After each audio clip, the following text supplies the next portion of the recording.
Bienvenidos a La Dichosa Palabra, este programa en vivo donde platicamos con ustedes acerca de distintos temas de la cultura universal, mundial e interplanetaria. En esta ocasión estamos transmitiendo desde el Auditorio Blas Galindo del Centro Nacional de las Artes en el marco de la FILIG, Feria Internacional del Libro Infantil y Juvenil.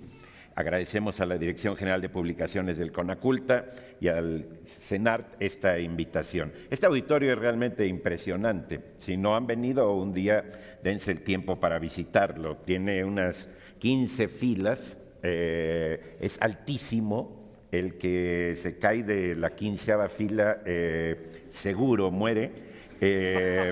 Y como 40 asientos, tiene una isóptica impresionante tanto para quienes nos están viendo como para nosotros verlos a los demás. Saludamos al público que nos ve en otras ciudades y también a través de la señal internacional del Canal 22. Saludos a Radio Cosmos de Chicago. Los invitamos a integrarse al grupo La Dichosa Palabra en Facebook y a @ladichosa22 por Twitter. Para quienes están ahí en las redes sociales muy activos en algún embotellamiento, la pregunta de hoy es: ¿qué libro te impactó más en tu infancia y juventud?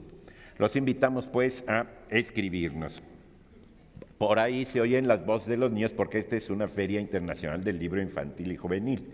Hay en la fila 4 un bebito, ¿sí? Y vamos a hablar bajito para que no se despierte. Bueno, vamos a comenzar con preguntas que nos han amablemente proporcionado a través de elegantes papelitos en el público asistente. A ver, ¿quién se lanza al ruedo? Perdón, a la pared. Yo prefiero lanzarme al ruedo. A la pared se ve un poco dura y se puede hacer un chichón. Sí. ¿Al ruedo? Ok, al ruedo. Bueno, a ver, una pregunta muy pertinente, además, para esta noche, que es: ¿cuál es nuestro ilustrador? Y yo los invito a que la contestemos todos, no solo yo. ¿Cuál es nuestro ilustrador de libros infantiles favorito y cuál es nuestro cuento infantil favorito? Es la pregunta del tímido, porque no puso su nombre. Si se puede mostrar quién hizo esa pregunta, lo agradeceríamos mucho. Ahí está, el tímido. ¿Firmó el tímido? No firmó, como puede verse. Es que pudo haber firmado el tímido, porque al menos en mi caso, mi ilustrador favorito es Anthony Brown, que tiene un libro que me encanta que se llama Willy el Tímido. Espero que no se llame Willy este otro tímido, pero... ¿Y cómo son las ilustraciones de Anthony Brown? Pues son estos libros de gorilas y de otros animales, pero principalmente gorilas, que están en el Fondo de Cultura Económica y que son realmente muy seductoras y muy bien hechas.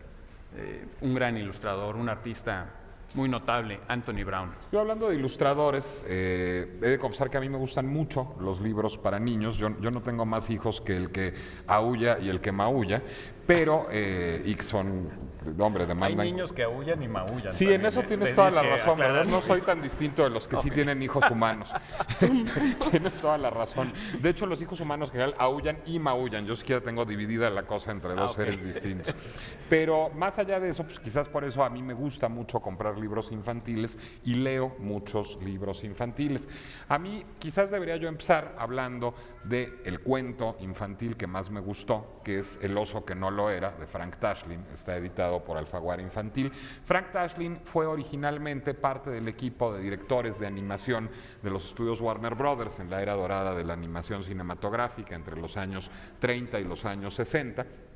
Y era un extraordinario ilustrador. También fue director de cine, dirigió varias películas particularmente surrealistas con Jerry Lewis, que me irrita mucho, pero que no me impide reconocer el genio de Frank Tashlin. Entonces él era escritor, era ilustrador, su trabajo cinematográfico lo había marcado de esa manera, y tiene un libro para niños con un trazo verdaderamente extraordinario. Todas las ilustraciones están hechas a línea, son muy redolentes, además de la estética de las caricaturas de la Warner Brothers, y es la historia de un oso que pues se va a hibernar a una cueva, le amanece un día, sale de la cueva y entonces se da cuenta de que donde había un bosque antes de que él se fuera a hibernar, pues ya construyeron una fábrica, y entonces él llega a todo el mundo le dice que él es un oso y que estaba hibernando ahí, y ellos dicen que él no es un oso, que es un hombre tonto, sin afeitar y con un abrigo de pieles, y que por favor se ponga a trabajar.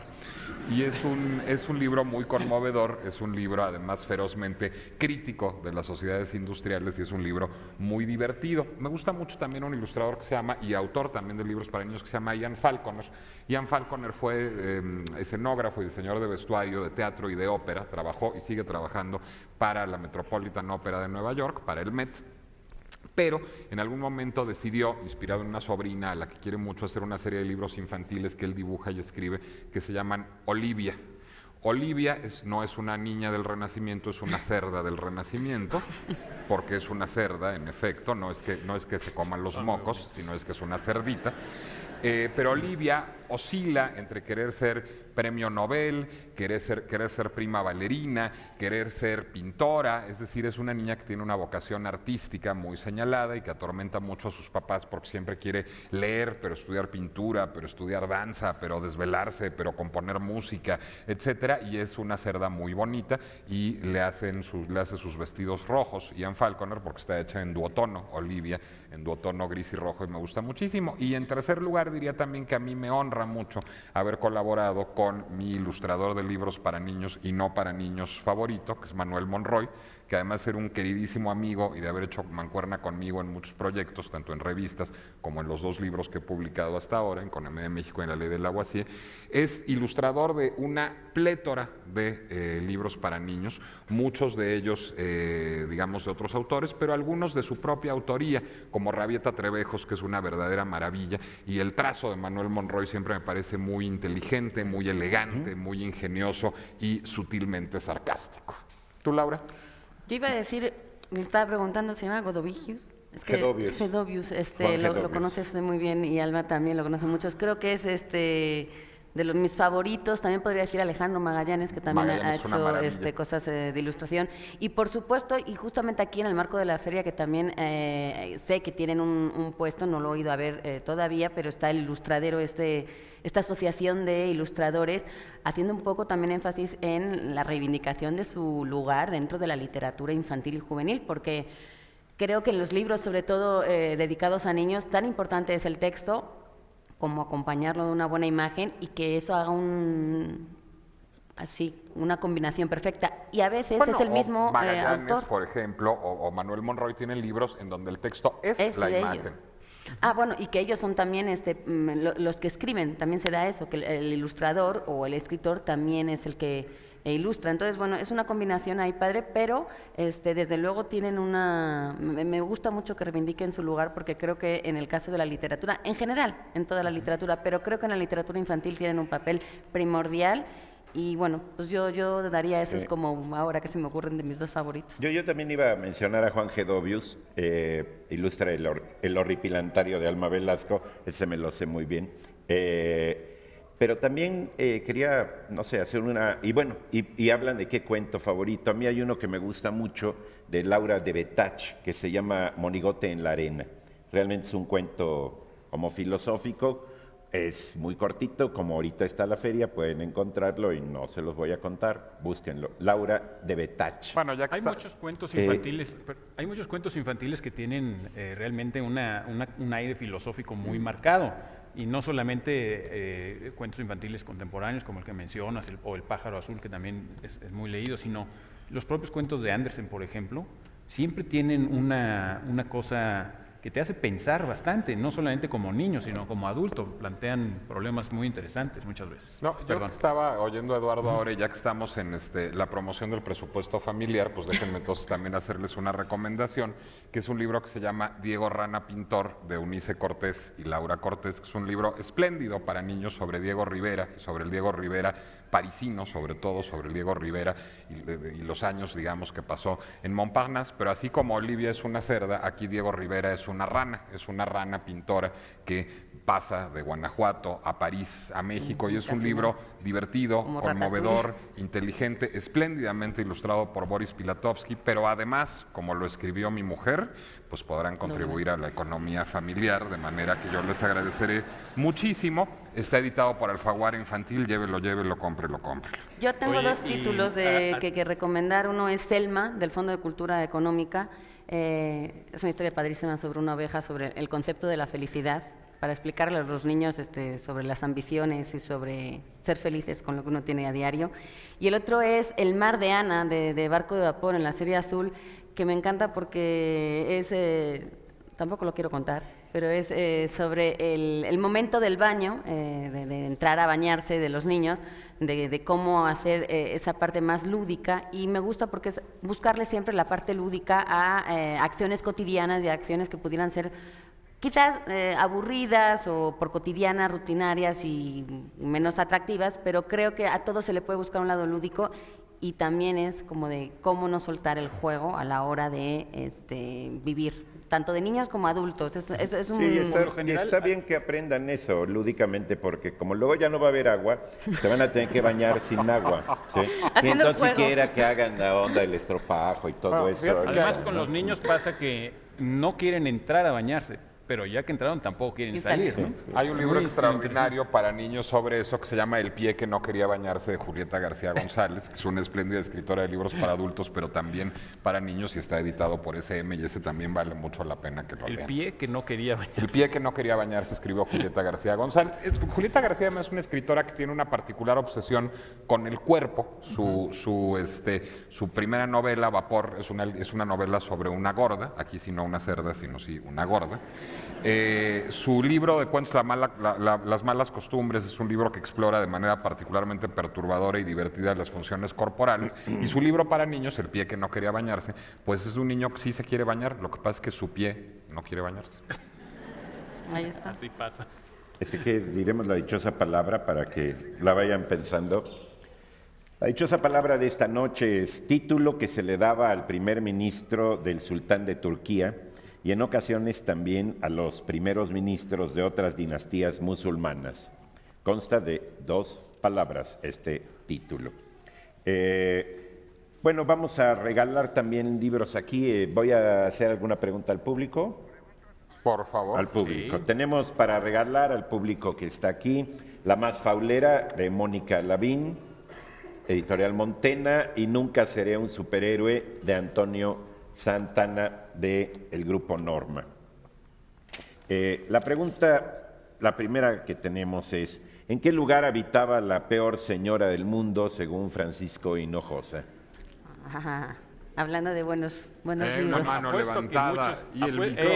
Sí, mira. Eso. Por ahí, en el 15º piso, hay alguien que... No, es que miren, como el staff de la dichosa palabra ya se veía que necesitaba hacer un poco de ejercicio, porque los veíamos que no, se movían mucho, vinimos a transmitir aquí. Ajá. Vivía en Turambul. ¿En dónde? En Turambul. En efecto. Ah, sí, Tarambul. Bravo. Muy bien.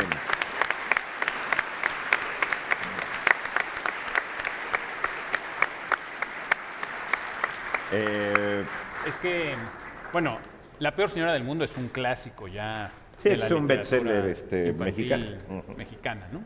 Un superventas, como dicen. Allá en el Rancho Podríamos decir Grande. incluso que La peor señora del mundo es un long seller, porque Sí, se ha mantenido tantos años como un libro bien vendido, que no sale de catálogo, etcétera, que incluso aplica, alguna vez hablábamos aquí de los best sellers versus los long sellers, y muchos libros aparentemente inescrutables e impopulares son long sellers. Digo, el Ulises de Joyce es un long seller, Esperando a Godot de Beckett es un long seller, Y La pero peor también señora La del peor mundo. señora del mundo. Vamos a hacer otra pregunta para el público que nos acompaña. 3 cuentos, nombre de 3 cuentos para niños de Oscar Wilde. Yo he de Piense. confesar que a mí, que soy un gran fan de Oscar Wilde, no me gustan sus cuentos para niños. ¿Alguien A tiene mí me encantan sus Uno, cuentos que para sea. niños. A ver, ahí hay una... A ver si entre todos los completamos. Ahora, hay veces en que podría uno leer La importancia de llamarse Ernesto, casi un como una cuento obra de teatro para Si no, niños. si no dicen los 3, le damos nada más la mitad del libro. O un tercio del libro. Ahora vemos la tapa. Sí. Emilio, me llamo El Príncipe Feliz. De Oscar Wilde, El Príncipe Feliz. Sí. Uno. Muy bien. Uno. El Fantasma de Canterville. Sí, no. ¿Cuál? Y ya no. ¿Cuál dijo?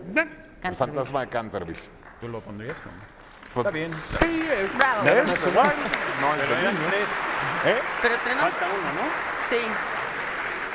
Pero le A ver, falta saca un cuento. micrófono, puede llegar rapidísimo Pero alguna eran mano. 3 cuentos. Allá hay, mira, de aquel lado hay quien... Rápido el micrófono. 3 cuentos. Tres Ojalá cuentos. ya no sean Para repetidos. niños, con los de que acaban preferencia. decir. Sí, para niños. Bueno, yo me llamo Copelia y yo creo que es el Ruiseñor y la Rosa. Exacto. ¿no? Ok, Muy bien. uno. Bueno, el ¿Algún otro? Príncipe Feliz. 2. 2. Ay, y... No recuerdo algún otro. Con ese está bien, ¿no? Sí, muy Sí, bien. está muy dos bien, tercios venga, del libro. muy bien.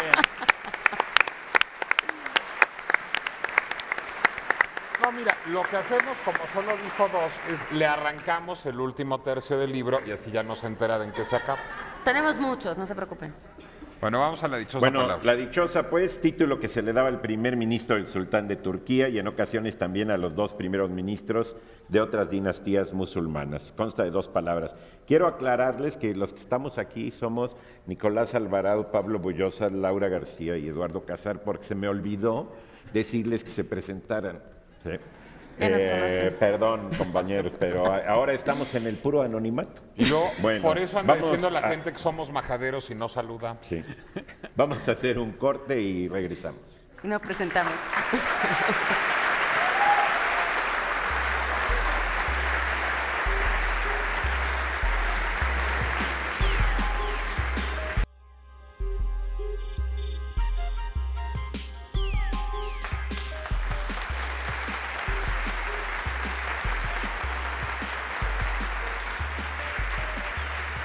Pues seguimos en vivo en La Dichosa Palabra, hoy 17 de noviembre, desde la Feria del Libro Infantil y Juvenil aquí en el CENAR. Todavía tienen hasta el día de mañana, domingo, para poder venir y pasear y disfrutar de los talleres, de los puestos, de las editoriales, hay conciertos, hay una cantidad de actividades, cuentacuentos, en fin. Ustedes pueden venir incluso a ver La Dichosa Palabra, ¿por qué no? Yo me quedé con ganas de decir mi frase del Sí, principio, perdón, no, pero es que venía muy todos a tono. traemos nuestra frase Y del la principio, semana que y- viene no lo voy a poder decir porque no vamos a ser jóvenes. Se decía Mateo Alemán, novelista español, que la juventud no es un tiempo de la vida, sino un estado del espíritu. Y todo esto lo digo porque, evidentemente, aunque aquí hay mucha gente joven, también somos muchos los que tenemos ese espíritu joven. Y yo quiero aprovechar este momento para saludar a un grupo muy querido y que tiene un espíritu joven maravilloso, los Raúles, que sé que me están viendo desde allá. Así que un beso muy fuerte también para ellos. Y nosotros, mientras seguimos aquí con más preguntas del público. También dicen que es una enfermedad que se cura con los años, Laura. ¿eh? Eso lo decía, creo que Picasso. Sí, Groucho Marx decía que el hombre tiene la edad de la mujer que acaricia. Yo por eso me casé con una mujer mayor que yo. Mira nada más. Más Hay preguntas. una pregunta que hace Martín Cuitzeo. Hace 2, pero una no me la sé, así que no se la voy a contestar. Pero la segunda plantea que dé algún nombre de algún poeta del siglo XXI. Me figuro que tiene que ver con la modernidad de su poesía, ¿no?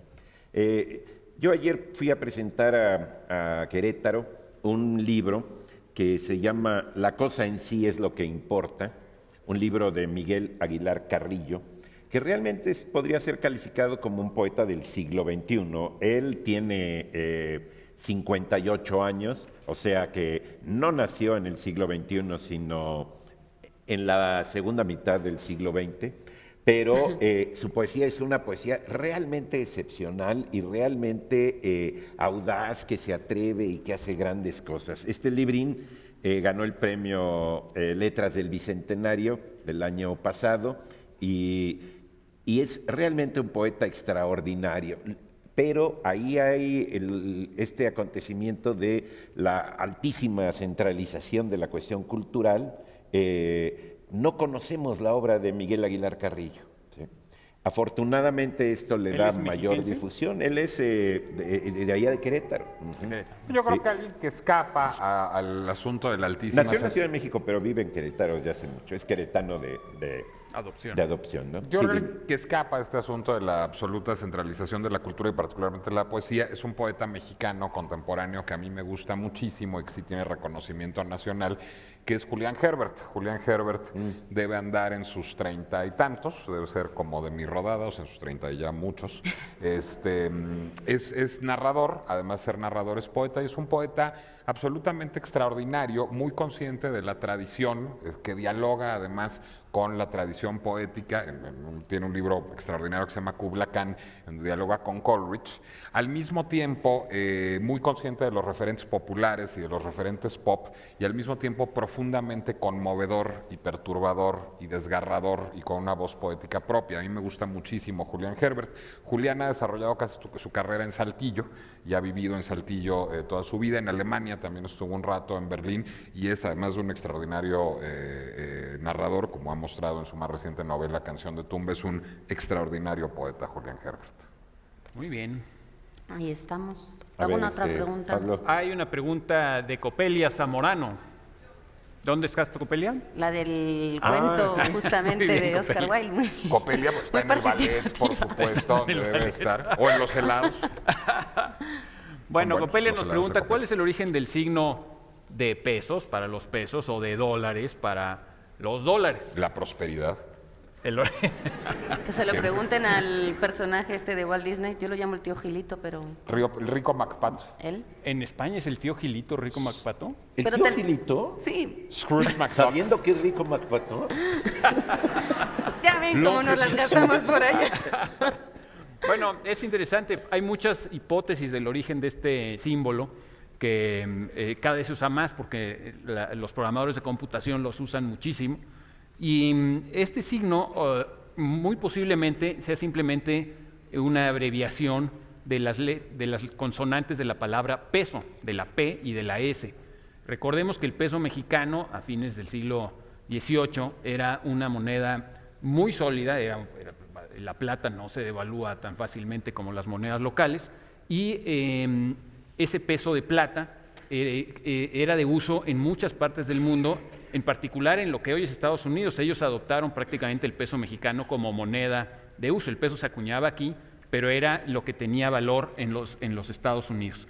Y otra opción, otra hipótesis posible, es que sea una abreviación de las letras P, T, S, I y la letra I, de la palabra Potosí, porque en las minas del Potosí de Perú, de Bolivia, se acuñaba una moneda de plata que también circuló mucho desde el siglo XVI al siglo XVIII, XIX, y en esa moneda de plata que estaba hecha en el Potosí, estas letras se fundían todas y hacían una especie de monograma que es similar al moderno signo de pesos y de dólares. Y hay otras hipótesis más. Se dice que es posiblemente el origen realmente está en el escudo de armas de España, que tenía, es que es tan alto el teatro que ya lo que estoy viendo no es a Copelia, sino nuestra cámara. ¿Te fijas? La luna. Y ella también se está asomando así porque no nos vemos. Perdón, Copelia. El escudo de armas español tiene las dos columnas de Hércules y un cintillo, un listón, que por cierto, cosa curiosa, los reyes católicos, o antes de los reyes católicos probablemente, tenía una leyenda que era la leyenda non plus ultra, no hay nada más allá, quizá aludiendo al hecho no solamente de que España es increíblemente insuperable, sino que realmente estaba en los confines del mundo conocido. Bueno, tiene un sitio que se llama Finisterre, imagínate, en Además, Galicia, porque se suponía que a partir de ahí empezaba el Terminaba, Atlántico, claro. y pues en ese fin momento de la tierra. no había nada más conocido más allá en el mar.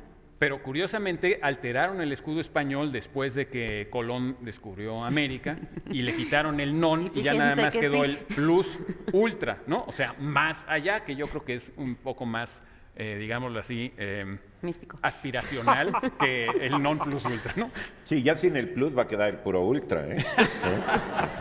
Pues ahora Y ahora con la crisis, se le van a quitar todo. va a quedar en el puro ultra. ¿El peso es con una barra y el dólar es con 2 barras? Ese es interesante. Yo creo que sí, pero creo que aún en Estados Unidos ponen tienden a con una. quitarle las 2 barras y a dejarle una sola. Yo creo que se va a consolidar en una sola línea. Es la recesión. Todavía hay una hipótesis más que está en una novela muy curiosa porque es una novela de culto, realmente es una novela de culto. Hay muchas personas que leen estos libros de Ayn Rand. ¿Ayn Rand? Ayn Rand, exactamente. La rebelión de Atlas Shrugged, o como se pronuncia bien en inglés. Y ella en ese libro hace la hipótesis de que el signo viene de la abreviación US, United States, que cuando sumas las dos letras y le quitas, claro, borras la parte de abajo de la U, te queda algo parecido. Pero en realidad creo que es un poco fantasía de ella. Y hay un signo del euro también, ¿verdad?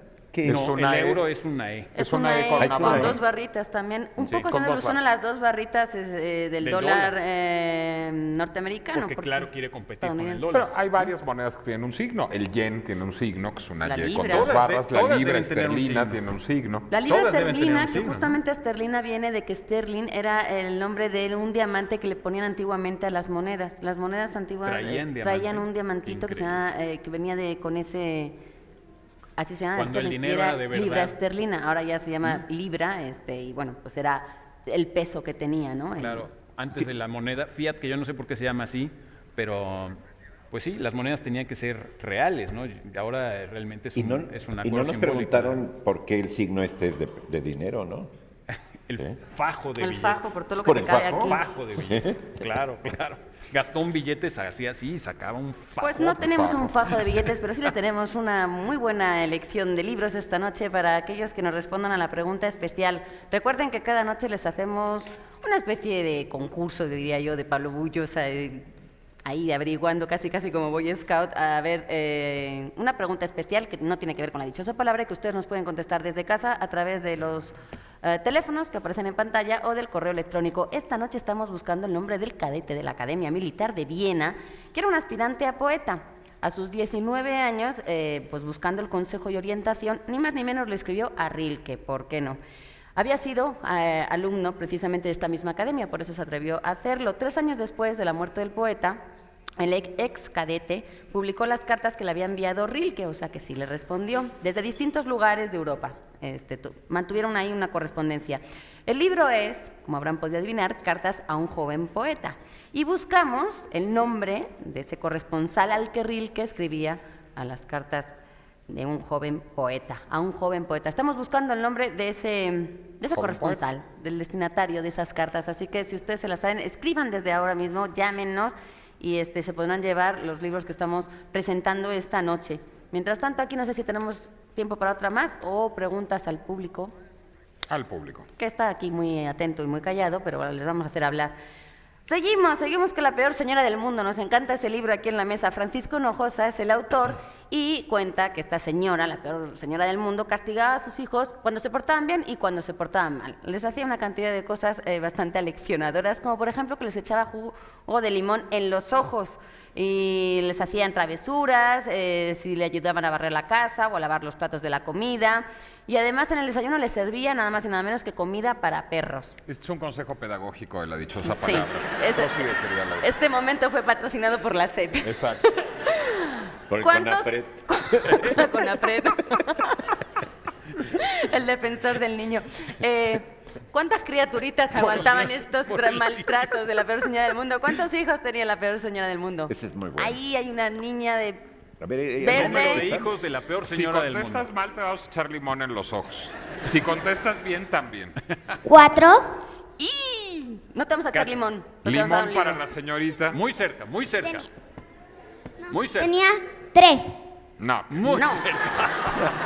A ver, ahí hay una niña. Muy cerca. De verde, ella, la del... 5. Eso. 5.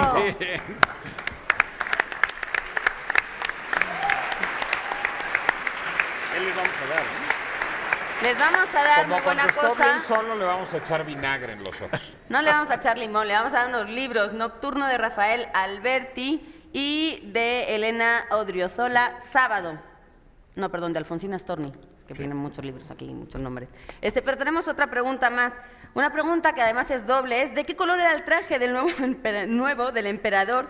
¿Y quién compuso este famoso cuento que nos recuerda que no existen las preguntas estúpidas? El traje nuevo del emperador. Ninguno de ustedes. ¿Qué color tenía este traje? ¿Se acuerdan qué elegantísimo se veía el emperador con su nuevo qué traje? bárbaro. Una cosa de una belleza que no podía uno olvidar. Y todo el mundo comentaba, qué elegante va el emperador con su nuevo traje. Es una pregunta capciosa. ¿Qué sastre le habrá hecho ese nuevo traje al emperador? ¿Capciosa? ¿Por qué? No se te oye. Sí, era invisible, no tenía color, efectivamente. ¿Quién es el autor de este cuento? Sí, Andersen, en efecto. Muy bien. Hans Christian No te Andersen. oímos, pero hasta allá irán tus libros. Oye, es que no la oíamos porque la respuesta tenía que ser muda. Así como el traje era invisible, la respuesta lo hiciste muy bien. Muda. No sabemos tu nombre, pero te aplaudimos y luego te haremos llegar los libros, como no. Nosotros ahora les queremos invitar, igual que estamos ahora en la feria, en la FILIC de la Ciudad de México. Bueno, pues la semana que viene también nos vestimos de gala y despedimos esta temporada de La Dichosa Palabra desde la FIL de Guadalajara. Así que si ustedes están en Guadalajara o van a ir o tienen intención de ir, ahí estaremos el sábado 24 de noviembre a las 9 de la noche en el Salón 4 de la Expo Guadalajara. Ahí les esperamos también a todo. A ustedes les esperamos todavía hay mucho programa esta noche, así que no se vayan.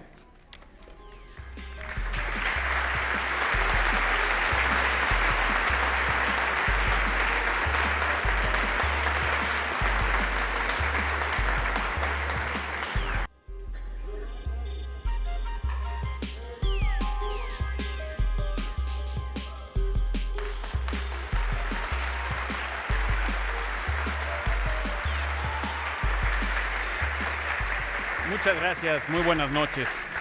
Todos los niños, la mayoría de los jóvenes y muchos adultos queremos que nuestro mundo sea más amplio, más extenso que lo que nos ha tocado en suerte vivir, que nuestra existencia meramente doméstica. Y el libro es de gran ayuda justamente para ampliar nuestros horizontes. Digo esto porque estamos en esta transmisión especial de La Dichosa Palabra desde la FILIG, desde la Feria del Libro Infantil y Juvenil, y es un gusto hacerlo, además hacerlo en este auditorio Blas Galindo, que está, digo yo, cargado de buenos momentos musicales. Es un auditorio al que hemos venido a distintos conciertos y yo creo que algo Pablo, especial una aclaración, porque yo antes dije que la feria terminaba mañana y no, es que es puente. Como estamos en el Buen Fin es de 3 días y el día también es hasta el lunes la feria, así que pueden venir en su día festivo aquí también a pasear.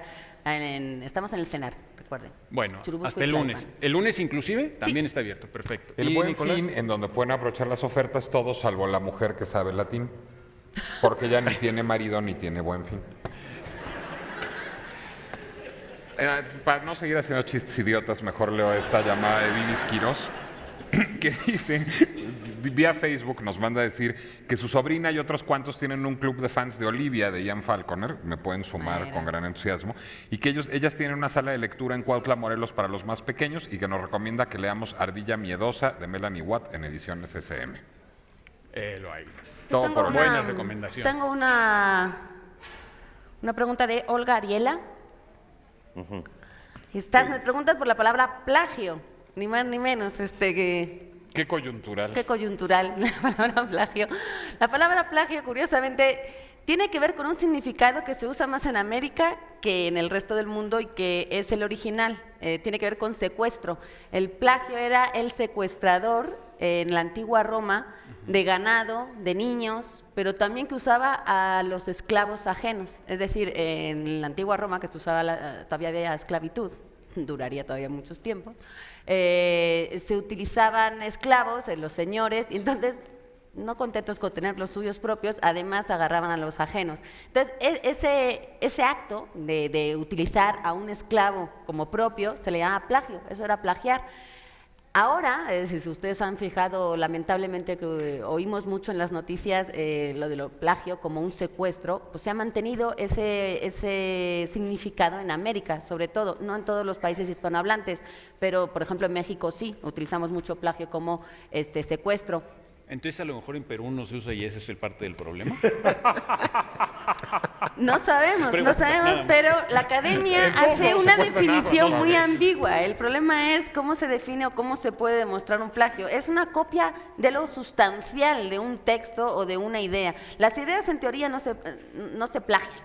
Se supone que una idea que uno tiene se puede tomar y cómo la desarrolle uno, cómo la plasme o cómo la quiera ejecutar, eso sí es lo que es sujeto de plagio. Es decir, en un libro, en una película, en un invento, por ejemplo, es muy, muy subjetivo. A nivel textual, plagiador es el que se sabe todos los signos de puntuación menos las comillas. Eso es una muy buena definición, porque para uno tener un texto o un fragmento de un texto que ha escrito otra persona, basta con citar la fuente de donde lo tomó y ponerle comillas, es decir, esta frasecita que está entre la comilla y la comilla no la escribí yo, no se me ocurrió a mí, pero la voy a comentar y viene muy a colación con lo que yo estoy diciendo y un poco refuerza la idea. Eso es lo que sería. Por supuesto. Pero el problema vino con los derechos de autor, evidentemente, que vino a reforzar jurídicamente esta idea de plagio y esta sanción, sobre todo de plagio. Hay una serie de normas jurídicas que tienen que ver con el plagio. Las nuevas tecnologías vino también a revolucionar todo el mundo del plagio porque todos estamos con mucho acceso a todo tipo de obras y ahora, aunque sigue siendo igual de fácil demostrar un plagio, pero también uno puede agarrar una idea nuestra en Japón y es mucho más difícil porque pues, está muy lejos. Igual puede ser, pero bueno, en el caso de gente que se hace luego famosa, pues es más fácil. A veces se usa de manera muy inteligente y, digamos, no tramposamente. Podría considerarse un plagio, por ejemplo, un texto de Juan José Arreola, que a mí me gusta mucho, que es muy conmovedor. Lo que hace Juan José Arreola es toma puras citas textuales de la correspondencia de Góngora, de Luis de Góngora, donde Luis de Góngora está pidiendo dinero, favores, trabajo, que lo ayuden, y rearticula todo eso en un cuento que es extraordinario, donde ninguna palabra, digamos, es original de Juan José Arreola, sino que lo que hizo fue pegar todo eso. Eso tiene un nombre literario, es un pastiche. Exactamente, es un pastiche. Eso no es un plagio. Yo tengo un texto que es un pastiche también. En mi libro Con de México hay un texto que se llama Con Y de Yo, que es un pastiche. No hay una sola frase mía en ese texto. Ahora, el plagio es muy difícil. De Sor Juana, de Arreola, de canciones populares, de Jardiel Poncela. Pero todo se puede hacer siempre y cuando se cite la fuente y se le dé como el crédito. No en el pastiche.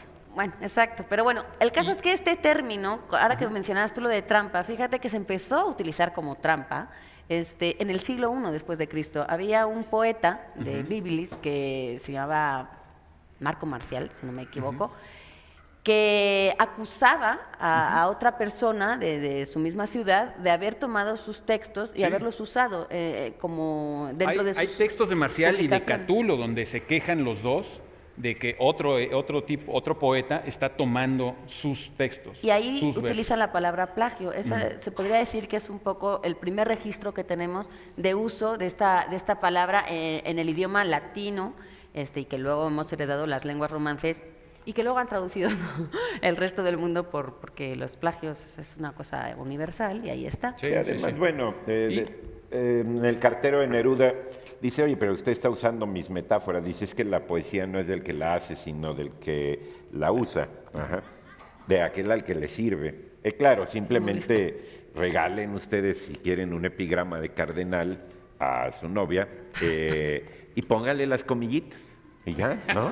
No, bueno, pues también y quedan igual de bien, quedan igual de bien, pero pues sí. Había una película española muy buena de Carlos Saura, ahora olvido el título de la película, pero se trataba de un hombre que volvía a su pueblo después de muchos años de haber estudiado ahí su primaria, su secundaria, y reencontraba a su vieja a la enamorada de aquel entonces, una señora como él de 40 y tantos años, y ella todavía se acordaba de él y lo recordaba, porque él le había escrito unos versos muy hermosos que ya a los 40 y tantos años él le confesaba que habían sido escritos por Antonio Machado, en realidad. Nunca había usado las comillas. La culpa le pudo. Ahora, el plagio puede llegar a ser, digamos, controversial en el otro sentido también. No estoy hablando de Bryce, que es el nombre que nos ha rondado toda la noche sin pronunciar. No, pues me acordaba yo, por ejemplo, de Blithe Spirit, que es una extraordinaria obra de teatro, una comedia realmente muy divertida de Noel Coward. Es en algún sentido un plagio, o así lo reivindicaba Jardiel Poncela, de Un marido de ida y vuelta de Jardiel Poncela.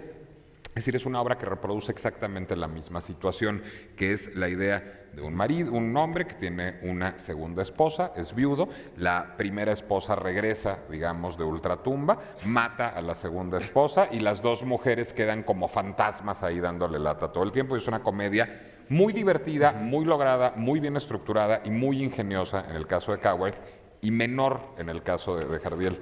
Pero Coward fue a ver la obra de Jardiel en Madrid y en efecto le robó, digamos, la premisa de la obra sin darle crédito para hacer una mucho mejor obra de teatro. Entonces, aunque Blithe Spirit ¿Se demandó? ¿Se demandaron? No, Jardiel trató de exhibir a Coward toda su vida con el asunto, pero nunca lo demandó, supongo porque solo tomó la premisa, no los diálogos. Es que ahora, por ejemplo, se cita jurídicamente que sean semejantes y en la semejanza hay una subjetividad tan amplia que es muy difícil luego de establecer que es semejante, que lo idéntico no tiene... No, es como el caso de las patentes. Las patentes es una protección contra el plagio y cuántas demandas no están cruzadas entre las empresas de tecnología por el uso de las patentes, ¿no?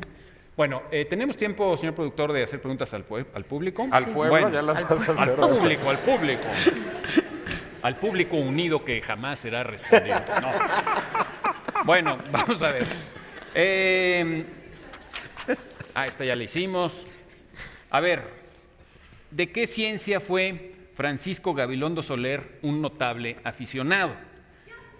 Gabilondo Soler invirtió dinero en instrumentos e instalaciones para practicar dicha ciencia e inclusive perteneció a la Sociedad Mexicana de Practicantes y Aficionados a dicha ciencia. ¿Tu nombre primero? José Luis Álvarez, muy bien. De la astronomía. Perfecto, sí. Perfecto. Muy bien.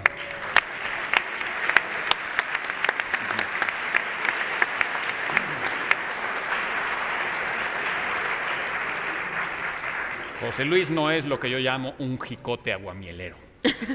Pero dale cuerda y ya verás cómo se acuerda y puede bailar. Bueno, si se sabían esta va a ser todavía más sencilla.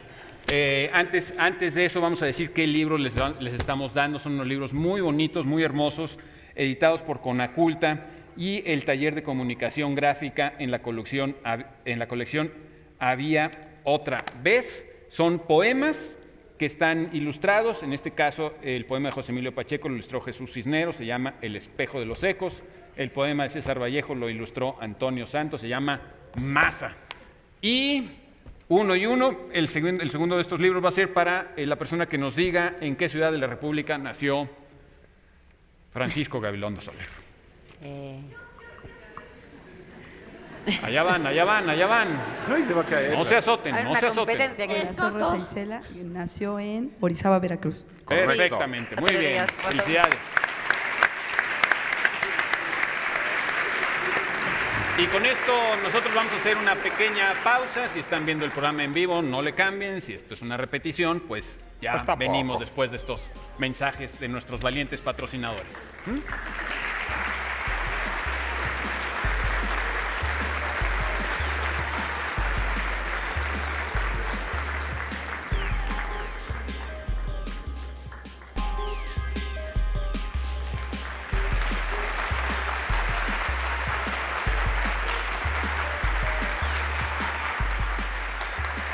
Estamos de vuelta en La Dichosa Palabra, en vivo desde el Auditorio Blas Galindo del Centro Nacional de las Artes, esto en el marco de la FILIG, la Feria Internacional del Libro Infantil y Juvenil, que termina este lunes. Todavía tienen unos minutillos para responder nuestra dichosa palabra, título que se le daba al primer ministro del sultán de Turquía, en ocasiones también a los primeros ministros de otras dinastías musulmanas. Son dos dichosas palabras. ¿Tenemos alguna otra pregunta? Yo tengo una de Emilio Reza. Pregunta, ¿de dónde saca Juan Rulfo el lenguaje y las palabras de sus obras? En realidad Rulfo utiliza un lenguaje no muy lleno de regionalismos, con pocos regionalismos. Lo que pasa es que hace un tipo de combinación de formas orales y de imágenes muy poéticas que da una sensación de realidad mucho más plena que la que da a veces la propia realidad. También tiene que ver con el ritmo, ¿no, Eduardo? Hay un ritmo muy particular. Hay un ritmo, pero el ritmo es también un ritmo muy poético. El lenguaje no necesita un diccionario para leer a Rulfo. Hay otros escritores regionalistas que sí ponían incluso un glosario atrás, ponían en negritas las palabras regionalistas, ¿no? Y ponían atrás un glosario, por ejemplo, decía, no sé, cayó entre Huixcayoles e Ixcanales, y entonces ya iba uno al glosario, y en el glosario decía, Huixcayol, diquetiledonia del género de las tricélidas, ¿no? Entonces uno decía, con razón, ¿no? Sí.